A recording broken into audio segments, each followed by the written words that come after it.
హల్లెలూయా. దేవుని నామమునికి మహిమ కలుగును గాక. ప్రభువైన యేసుక్రీస్తు నామములో మీ అందరికీ నేను శుభాలు తెలియజేస్తున్నాను. ఈరోజు దేవుని యొక్క ప్రవచనం అంటే దేవుని యొక్క వాక్కు, దేవుని యొక్క వాగ్దానం, దేవుని యొక్క మాట. చూడండి, ఇర్మీయా గ్రంథము 32వ అధ్యాయము 27వ వచనము. నేను యెహోవాను, సర్వ శరీరులకు దేవుడను, నాకు అసాధ్యమైన ఏదైనాను ఉండునా. హల్లెలూయా. దేవునికి మహిమ కలుగును గాక. అద్భుతమైన వాగ్దానం అండి. నిజంగా అన్నాడు, సర్వ శరీరులకు, అందరికీ ఆయన దేవుడు. గమనించండి, దేవుడు అందరికీ, సమస్త మానవులకు ఆయన దేవుడై ఉన్నాడు. ఆయన ఇంకొక మాట కూడా ఇక్కడ ఒకటి చెప్తా ఉన్నాడు, నాకు అసాధ్యమైనది ఏదైనా ఉండునా. అంటే ఆయనకు అసాధ్యమైన ఏదైనా ఉందా? ఈ కార్యం జరగట్లేదు అని మనం అనుకుంటా ఉంటాం.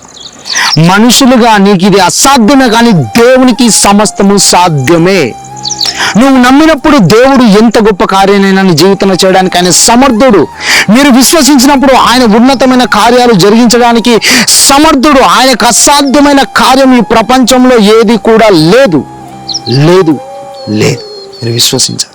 ఆయనకు అసాధ్యమైంది ఏది లేదు. ఈ అనారోగ్యం అసాధ్యమైంది కాదు. నీకున్న అప్పుల సమస్య ఆయనకు అసాధ్యమైంది కాదు. నువ్వు ఎదుర్కొంటున్న వేదన నుండి నిన్ను బయటకు తీసుకుని రావడానికి ఆయనకు అది అసాధ్యమైన కార్యము కాదు. It is possible. దేవునికి సమస్తము సాధ్యమే. ఇది సాధ్యమే. మీరు విశ్వసించినప్పుడు దేవుడు ఎన్నో గొప్ప కార్యాలు మీ జీవితంలో జరిగిస్తారు. మీరు అనుకుంటున్నారా, మన ప్రాఫెట్ గారు ఇప్పటి వరకు నా జీవితంలో ఏది జరగలేదు అని? దేవుడు సెలవిస్తున్నాడు, నువ్వు నమ్మితే ఆ కార్యం ఎంత దేవునికి, నువ్వు విశ్వసిస్తే ఆ సమస్య ఎంత, అప్పుల సమస్య ఎంత, ఈ యొక్క ఆర్థిక ఇబ్బందులు ఎంత, అనారోగ్యం ఎంత, కుటుంబంలో మనస్పర్ధలు ఎంత దేవునికి.